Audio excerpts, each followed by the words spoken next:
करते हो आप, ठीक है। थोड़ा थोड़ा चेंज होगा कहीं कहीं, तो उससे परेशान मत होना। साइन वाइन को लेकर कहीं केमिस्ट्री में कुछ और लिया जाएगा, फिजिक्स में कुछ और लिया जाएगा, ऐसा होता है इसमें। तो वो याद रखना पड़ेगा तुम्हें, केमिस्ट्री में क्या होता है और फिजिक्स में क्या होता है। हेडिंग डाल दो थर्मोडाइनमिक्स।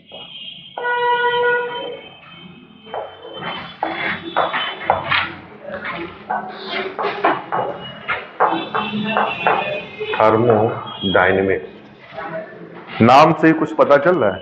डायनेमिक का मतलब होता है फ्लो, थर्मो का मतलब एक तरह से हीट बोल सकते हो। तो हीट का फ्लो इसमें हम पढ़ते हैं, कैसे होगा, कब नहीं होगा, क्या चीज, ठीक है। देख लेना,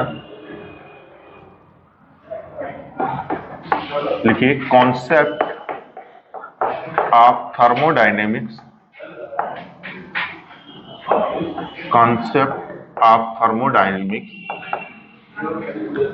applicable on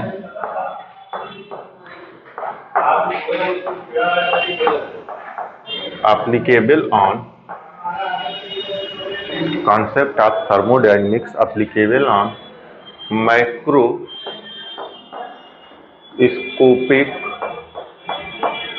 level। मैक्रोस्कोपिक मैंने लिखा है,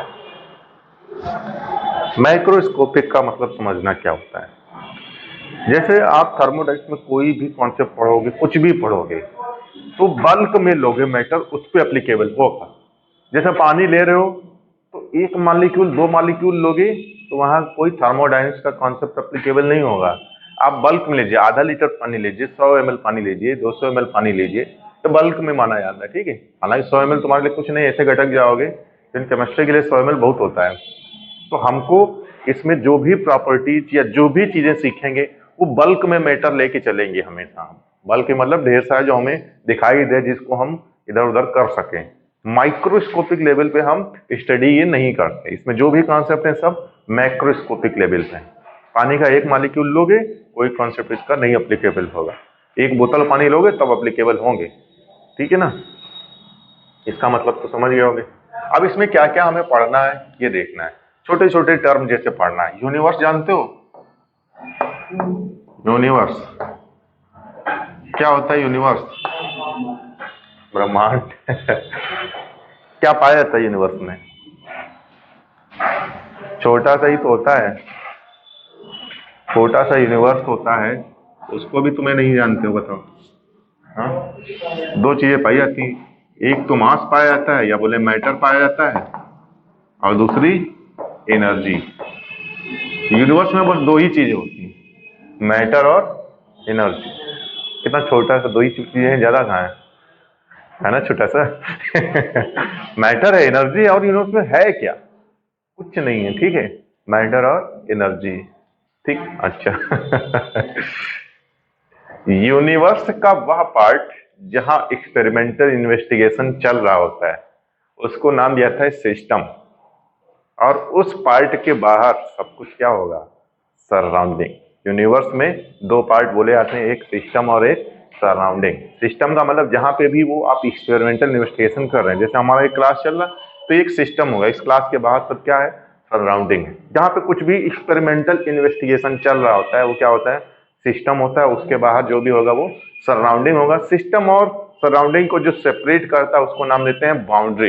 इंटरफेस होता है सिस्टम और सराउंडिंग का, ठीक है। तो हम लिख दे रहे हैं यूनिवर्स में दो पार्ट हैं, एक है सिस्टम, अरे क्या लिख दिए, सिस्टम, और दूसरा पार्ट है इसका सराउंडिंग, ठीक है। सिस्टम और सराउंडिंग।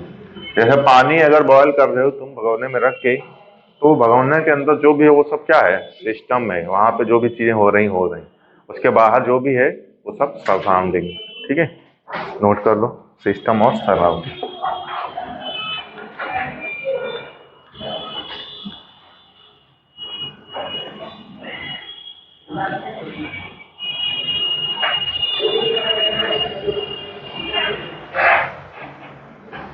ठीक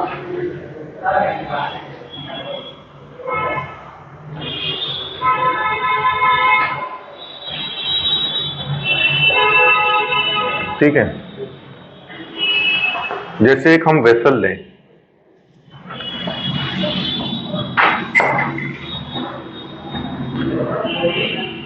उसमें हम गैस भरें,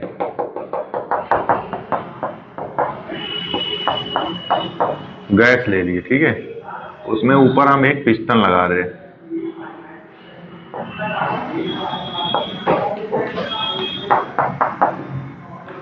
ये हमारा गैस है इसमें, ठीक है, गैस लिया है, उस पर एक पिस्टन लगा दिया हमने, ठीक है। अब अगर हम गैस को इसमें कंप्रेस करें, कंप्रेस करें मतलब इसमें हम प्रेशर अप्लाई कराएं, पिस्टन को दबाएं नीचे, प्रेशर अप्लाई करा के इसको कंप्रेस कर रहे हैं, तो ये गैस है जो भी इसके अंदर है, ये पूरा वेसल, ये आपका किस में आएगा, सिस्टम में। और यहां जैसे तुम खड़े हो मान लो, ठीक है, तुम इसको देखे जा रहे हो, तुम्हारी आंखें बना दे, ये तुम्हारी आंखें हैं, ठीक है, तुम इसको खड़े देख रहे हो कि अरे ऐसा कुछ हो रहा है, ये कोई और है, यहाँ मान लो विवेकानंद खड़ा है, प्रेशर लगा के इसका कर रहा है, तुम खड़े होके देख रहे हो कि क्या हो रहा है, तो तुम कहाँ हो, सराउंडिंग में हो, विवेकानंद कहाँ है, सराउंडिंग में है, ये सब सराउंडिंग में, ठीक है। अच्छा, जो वेसल है, इस वेसल की जो वॉल है, यहाँ पे हम लिख दे रहे हैं, ये तुम कहाँ खड़े हो, सराउंडिंग में, और इस वेसल की जो वॉल है उसको क्या नाम दोगे आप, बाउंड्री। बाउंड्री सिस्टम और सराउंडिंग को सेपरेट करता है। ये कई बार रिजिड होता है जो हमें दिखता है, कई बार इमेजिनरी होता है, रिजिड नहीं होता है जो हमें नहीं दिखता है। जैसा मान लो यहाँ पे हम आग जलाएं, ढेर सारा आग जलाएं, तो इस कमरे में बड़ा उसका इफेक्ट फील होगा, अरे आग जल रहा है, दूर हो जाओ, ठीक है, या अरे वाह आग जल रहा है, फील होगा। आपको पता है हीट हमेशा हाई टेम्परेचर से लो टेम्परेचर, तो उस आग का इफेक्ट थोड़ा बहुत वहां तक भी दिखेगा, जो कोचिंग में है उसको भी हो सकता फील हो जाए कि आग जल रहा है कहीं, ठीक है। क्या पूरे बनारस वालों को पता चल जाएगा कोचिंग में आग जल रहा है? तो ये जो यहाँ आग जल रहा है ये एक सिस्टम है। अब इस आग का इफेक्ट कहां तक है, जैसे मान लो चौराहे पे आग जल रहा है, एकदम बीचों बीच चौराहे पे, तो उसका इफेक्ट चौराहे से कुछ दूरी तक होगा, लेकिन ऐसा तो होगा नहीं कि पूरा लंका तक उसका इफेक्ट दिखेगा, DLW तक दिखेगा, ऐसा तो नहीं होगा। तो जहां तक उसका इफेक्ट फील होगा वो पार्ट सिस्टम के अंतर्गत आ जाएगा, जैसे उसका इफेक्ट खत्म होगा वो पार्ट किस में आ जाएगा, सराउंडिंग में, और वहां पे कोई बाउंड्री तो है नहीं, तो वहां पे हम इमेजिनरी बाउंड्री मान लेते हैं, सिस्टम और सराउंडिंग, वहां पे हम इमेजिन कर लेते हैं, एक बाउंड्री ले लेते हैं कि जैसे सुंदरपुर तक इफेक्ट रहेगा, इधर लाइफ लाइन तक इफेक्ट रहेगा, उसके आगे नहीं रहेगा, तो वहां पे वो बाउंड्री हमारी कैसी है, इमेजिनरी है, और वो क्या रिजिड है, नहीं है। अच्छा, वही आज इस क्लास में जले तो जो दीवार होंगी वो सब रिजिड बाउंड्री हो जाएंगी आपकी, और वो क्या इमेजिनरी है नहीं, वो सब रियल बाउंड्री है आपकी, समझ रहे हो। तो बाउंड्री कैसी भी हो सकती है, नोट कर लो इसको, फिर आगे बढ़ते हैं। बना लो विवेकानंद अपने आप को।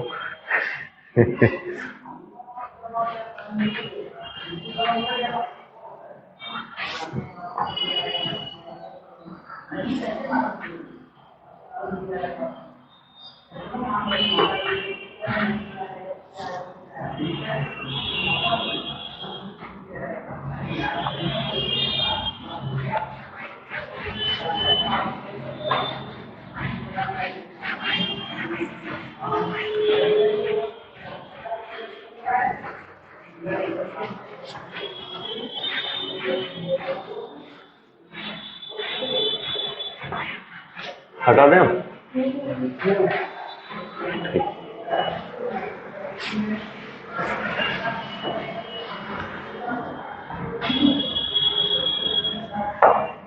हेडिंग डाल लीजिएगा टाइप्स ऑफ सिस्टम।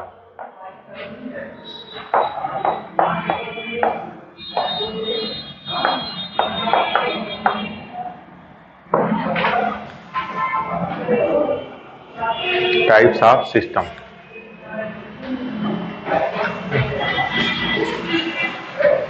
कितने टाइप के सिस्टम पढ़ोगे, बोलो। तीन टाइप के ना, पढ़े होगे बचपन में। सबसे पहले कौन सा सिस्टम पढ़ते हो? Open system. उसके बाद क्लोज सिस्टम।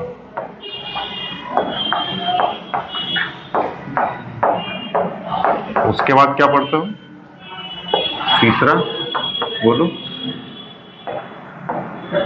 Isolated system. तीन तरह के आप सिस्टम पढ़ोगे, ओपन सिस्टम, क्लोज सिस्टम और आइसोलेटेड सिस्टम। ठीक, तीनों में खास खास बात क्या होती है? ओपन सिस्टम में क्या होता है, जो सिस्टम होता है और जो सराउंडिंग होता है, हम पूरा नहीं लिख रहे हैं, शॉर्ट में लिख रहे हैं। सिस्टम और जो सराउंडिंग होता है उसके बीच मास का एक्सचेंज हो सकता है। सिस्टम और सराउंडिंग के बीच मास के साथ साथ एनर्जी का एक्सचेंज भी हो सकता है। ओपन सिस्टम में ऐसा होता है, मास और एनर्जी दोनों का एक्सचेंज सिस्टम और सराउंडिंग के बीच हो सकता है। क्लोज सिस्टम में क्या होता है, जो सिस्टम होता है और जो सराउंडिंग होता है उनके बीच मास का एक्सचेंज जो होता है वो नहीं हो पाता है। मास का एक्सचेंज नहीं हो पाएगा, सिर्फ और सिर्फ एनर्जी का एक्सचेंज हो पाता है। एनर्जी का एक्सचेंज तो होगा लेकिन मास का एक्सचेंज नहीं होता है। आइसोलेटेड सिस्टम में क्या होता है, सिस्टम और सराउंडिंग में मास का एक्सचेंज नहीं होगा और एनर्जी का एक्सचेंज भी नहीं होगा। ना तो मास का एक्सचेंज होगा ना एनर्जी। ओपन में दोनों का होगा, क्लोज में सिर्फ एनर्जी का होगा। इसका एग्जाम्पल, जैसे सबसे अच्छा एग्जाम्पल, आप हॉट वाटर ले लीजिए, बहुत हॉट, इन ओपन वेसल, खुले बर्तन में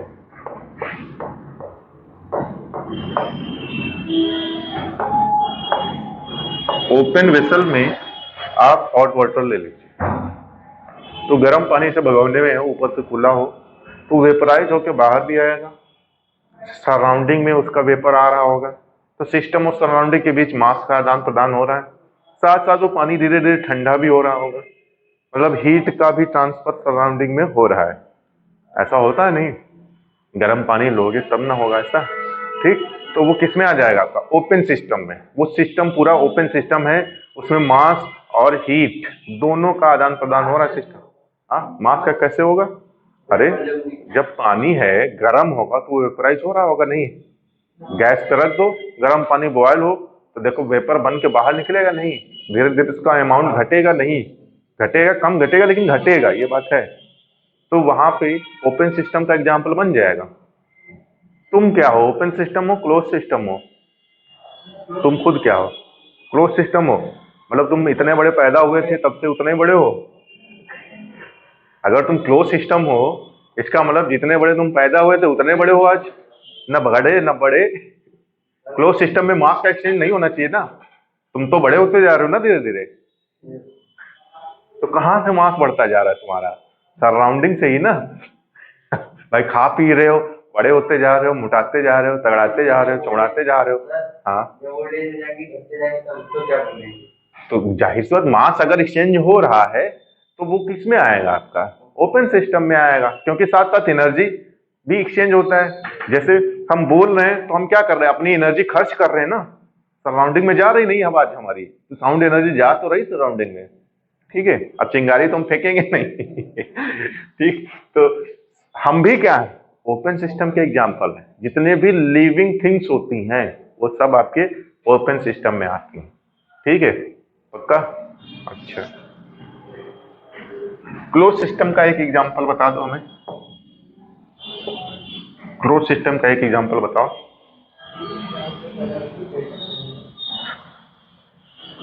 आप क्लोज वेसल में पानी को गर्म कर लीजिए, क्लोज वेसल लो, क्लोज वेसल लोगे तो वेपर कहाँ निकल के जाएगी, नहीं निकल पाएगी। तो लेकिन पानी ठंडा तो हो जाएगा ना, ठंडा हो जाएगा मतलब हीट का ट्रांसफर तो हो जाएगा ना, ठीक है। तो इसमें लिख लो hot water in closed vessel.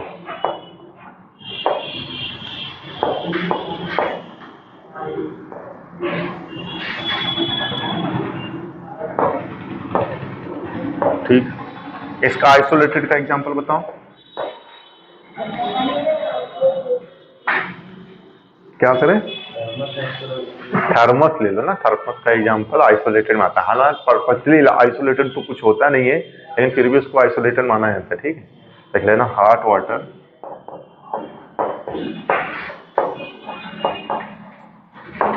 इन थर्मोफ्लास्क,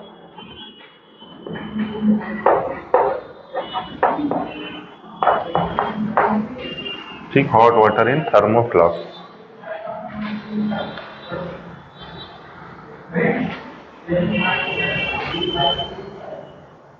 अर्थ कैसा है हमारा, पृथ्वी किस टाइप का सिस्टम है? ओपन सिस्टम है, पक्का? और चलो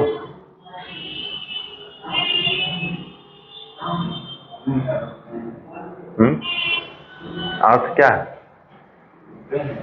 ओपन सिस्टम है, ठीक है। देखो सूर्य से लाइट आता है ना, और इस पे लिविंग थिंग्स रहती हैं, ठीक। तो ये किस में आएगा? ओपन सिस्टम में आएगा। मास और हीट दोनों का एक्सचेंज होता है, मास और एनर्जी का। अच्छा, यूनिवर्स, हमारा पूरा यूनिवर्स किस में आ जाएगा? ब्रह्मांड ओपन में का है। एनर्जी कहाँ जाएगा? यूनिवर्स की एनर्जी कंजर्व होती है कि घटती बढ़ती रहती है, बताओ? कंजर्व होती मतलब वही रहेगी ना, यूनिवर्स की एनर्जी ना घटेगी ना बढ़ेगी। तो एनर्जी एक्सचेंज नहीं होता, साथ साथ मास भी कहाँ जाएगा यूनिवर्स? तो ये किस में आएगा? आइसोलेटेड में आएगा यूनिवर्स। चींटी किस में आएगी? चींटी ओपन में, जितनी भी लिविंग थिंग्स है वो सब ओपन में आई, ठीक है।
ठीक है, अब एक चीज बताना, इसमें जो बाउंड्री होगी आइसोलेटेड में, वो बाउंड्री रिजिड होगी कि नॉन रिजिड होगी? इसमें आइसोलेटेड में जो बाउंड्री होगी रिजिड होगी, जाहिर सी बात है। अच्छा, कंडक्टिंग होनी चाहिए या इंसुलेटेड होनी चाहिए? इंसुलेटेड होनी चाहिए। तो इसमें लिख लेना बाउंड्री जो होगी वो परफेक्टली इंसुलेटेड होगी और रिजिड होगी और रियल होगी। रियल होगी, इंसुलेटेड होगी, कंडक्टिंग होगी, सॉरी कंडक्टिंग बता रहे हैं, रियल होगी, रिजिड होगी और इंसुलेटेड होगी।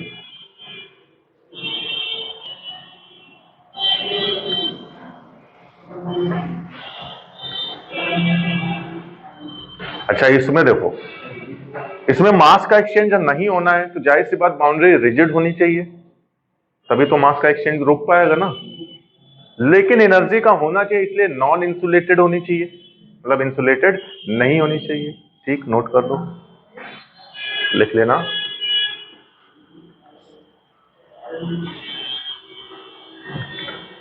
रिजिड एंड नॉन इंसुलेटेड, जो बाउंड्री होगी वो रिजिड और नॉन इंसुलेटेड होगी।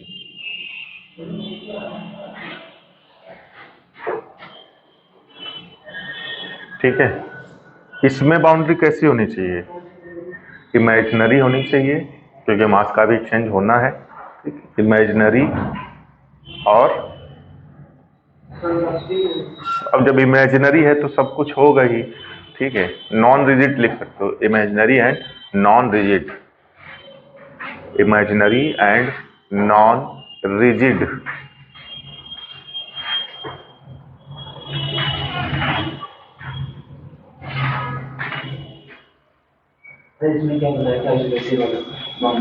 बाउंड्री जो होनी चाहिए वो कैसी होनी चाहिए? रिजिड होनी चाहिए और इंसुलेटेड होनी चाहिए, रिजिड और इंसुलेटेड।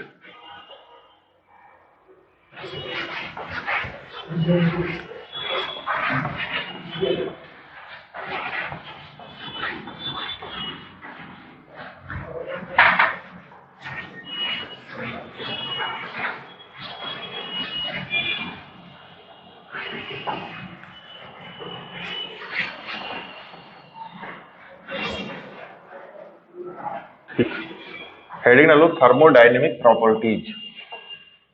ये इंपॉर्टेंट है, यहां से क्वेश्चन पूछा जाता है। थर्मोडायनेमिक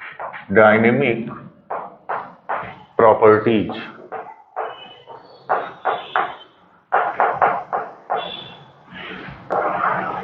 थर्मोडायनेमिक प्रॉपर्टीज, ये दो तरह की हमें पढ़नी है।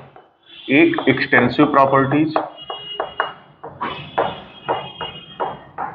एक्सटेंसिव प्रॉपर्टीज, और दूसरा हमें पढ़ना है इसमें इंटेंसिव प्रॉपर्टीज।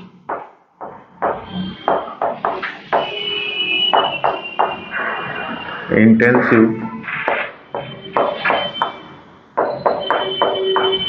प्रॉपर्टीज, एक्सटेंसिव और इंटेंसिव प्रॉपर्टी। एक्सटेंसिव क्या होती है जानते हो? एक्सटेंसिव प्रॉपर्टीज, और इंटेंसिव पता ही नहीं पता।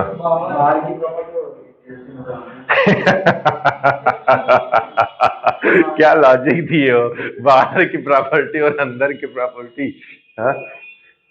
बढ़िया है, पकड़ रहे हो, अच्छी बात है, पकड़ है तुम्हारी।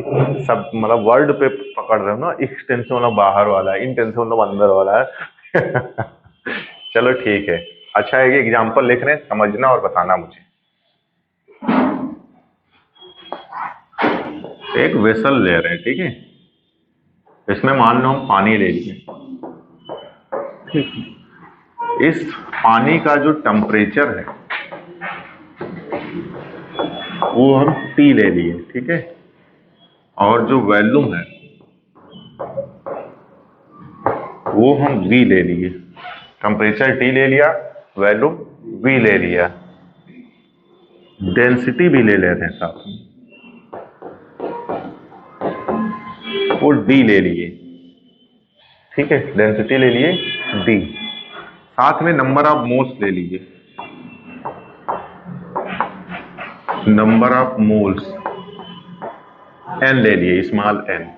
ये चार प्रॉपर्टीज हमने इस पानी की अपनी तरफ से मान ली। इसके N मोल्स है, T टेम्परेचर है, V वॉल्यूम है, D density.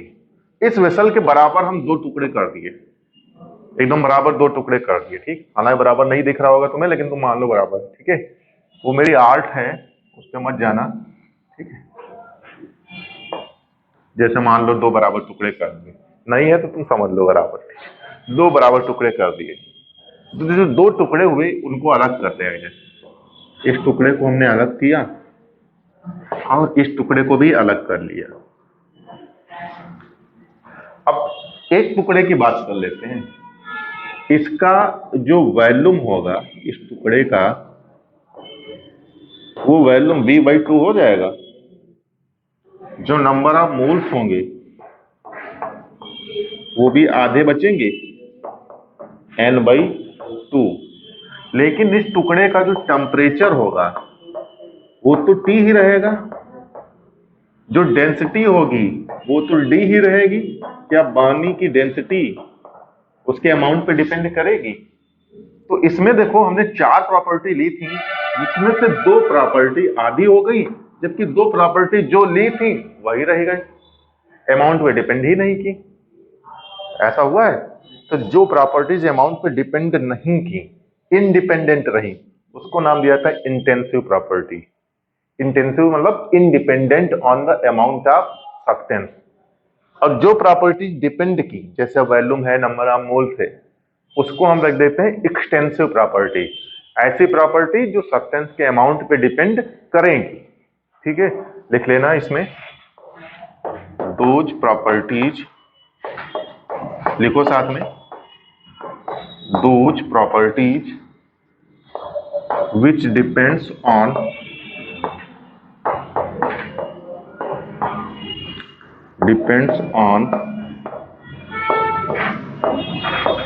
amount of substance,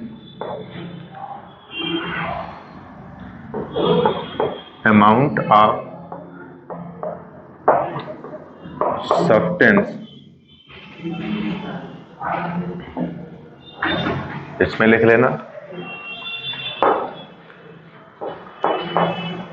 those properties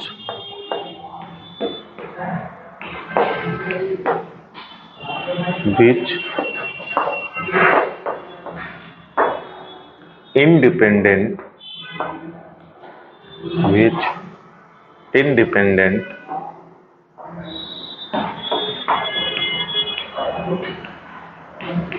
on amount of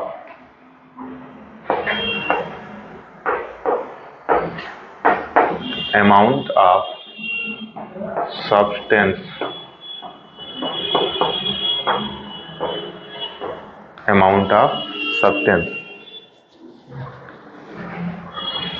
जो अमाउंट ऑफ सब्सटेंस पे इंडिपेंडेंट होंगी वो इंटेंसिव, और जो डिपेंड करेंगी वो एक्सटेंसिव। क्वेश्चन एग्जांपल से आता है, which of the following is an extensive property या इंटेंसिव प्रॉपर्टी करके एग्जांपल दिए होते हैं, ऑप्शन सही वाला सिलेक्ट करना होता है।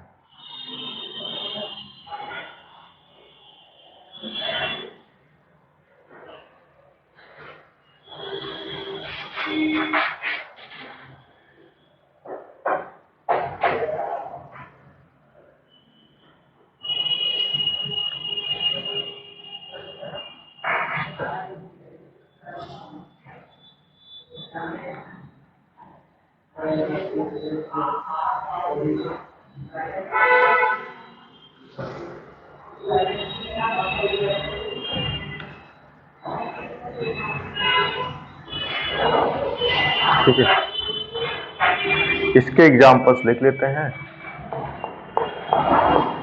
सबसे पहले तुम्हारे सामने कौन है, वॉल्यूम है, नंबर ऑफ मोल्स हैं, जो सबसे पहले उन्हीं को पहले लिख लेते हैं। वॉल्यूम है, नंबर ऑफ मोल्स है, अच्छा, और क्या होगा, फोर्स आएगा इसमें। हाँ बोलो ना, तुम छोटे थे कम फोर्स लगा पाते थे, बड़े हो गए ज्यादा फोर्स लगा दोगे ना, अमाउंट पे डिपेंड कर रहा है ना। फोर्स हो गया, और क्या होगा बोलो, एनर्जी, जितनी भी एनर्जी है, कोई बोले काइनेटिक एनर्जी, कोई बोले पोटेंशियल एनर्जी, कोई बोले हीट एनर्जी, कोई बोले साउंड एनर्जी, कोई भी एनर्जी, दुनिया की जितनी भी एनर्जी हैं सब इसी में आ जाती है, एक्सटेंसिव एनर्जी। बस वो एनर्जी पर यूनिट अमाउंट के लिए डिफाइंड ना हो, कहीं आ जाए एनर्जी पर मोल, तो वो इंटेंसिव में चला जाएगा, क्योंकि जो पर यूनिट अमाउंट के लिए ही डिफाइंड है तो अमाउंट पर डिपेंड कैसे करेगी, सोचो ना। जो पर यूनिट अमाउंट एनर्जी अगर कहीं डिफाइंड है तो वो इंटेंसिव में आएगी, अदरवाइज एनर्जी लिखा है किसी भी प्रकार की एनर्जी, वो किस में आएगी, एक्सटेंसिव प्रॉपर्टी में। अच्छा, और क्या हो सकता है एक्सटेंसिव में बोलो, फोर्स हो गया, एनर्जी हो गई, एरिया इसी में आएगा, और क्या आएगा, बहुत सारे मिल जाएंगे तुमको। ठीक है, ETC हम लिख के दे रहे हैं।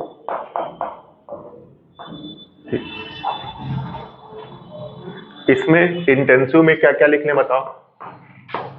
इंटेंसिव में एग्जांपल तुम्हारे सामने सबसे पहले डेंसिटी ही है, और कौन है, टेम्परेचर है, बॉइलिंग पॉइंट हो जाएगा,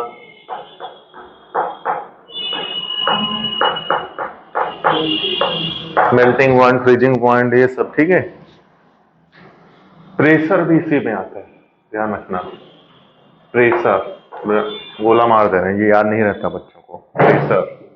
ठीक, रिफ्रैक्टिव इंडेक्स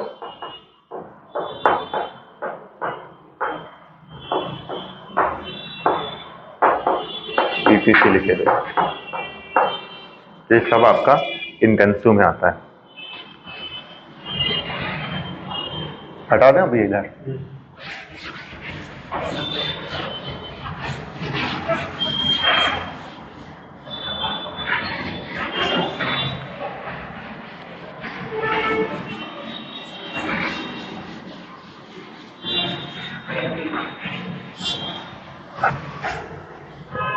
ठीक है, अब एक नोट लिखेंगे। लिखिए नोट।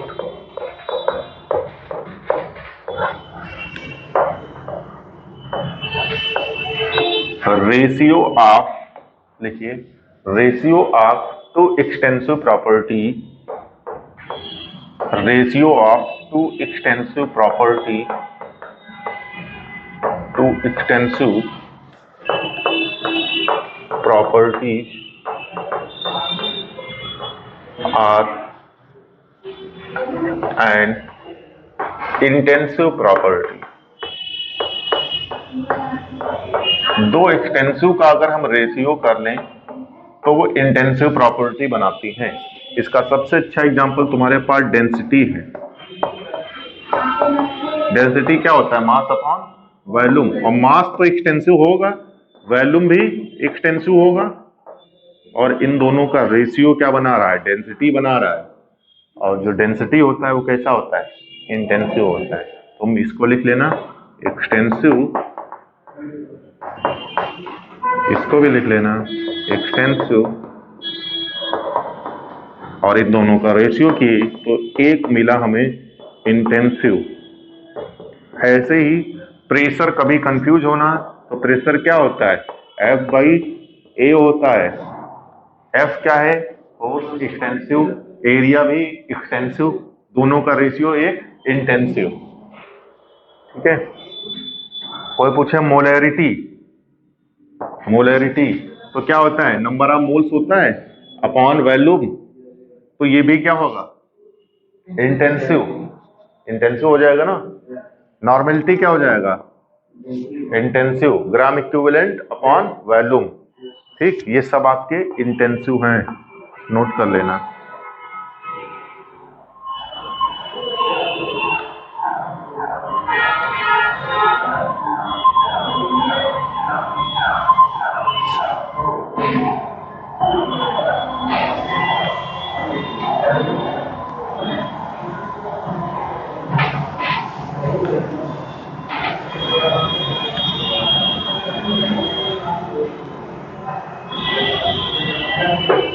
ठीक, अब एक बात समझना, जैसे एक बोतल पानी है, दूसरा बोतल भी, दो बोतल पानी है तुम्हारे पास। एक बड़े डिब्बे में दोनों बोतल डाल दो तो वॉल्यूम जो होगा पानी का वो डबल हो जाएगा। ठीक भाई, एक बोतल पानी था, दो बोतल पानी है, अगर दोनों को मिला दोगे तो वॉल्यूम जो है डबल नहीं हो जाएगा? मान लो एक बोतल का वॉल्यूम V है, दोनों का 2V हो जाएगा। अच्छा, एक बोतल का डेंसिटी अगर पानी का D है तो मिला देने पे डेंसिटी डबल हो जाएगा क्या? सेम रहेगा। तो हमको एक चीज समझ में आई, जो एक्सटेंसिव प्रॉपर्टी है वो एडिटिव नेचर की है। एडिटिव नेचर का मतलब उसको सीधा सीधा हम जोड़ देंगे, लेकिन इंटेंसिव प्रॉपर्टी को हम सीधा सीधा जोड़ नहीं सकते, वो नॉन एडिटिव है। डेंसिटी तो वही रहेगा ना। लिख लो नोट में, extensive properties are additive in nature. Extensive properties are additive in nature and intensive properties are non-additive in nature, and intensive properties are non-additive in nature. Intensive properties are non-additive in nature। जो intensive properties हैं वो non additive nature है, जोड़ नहीं सकते।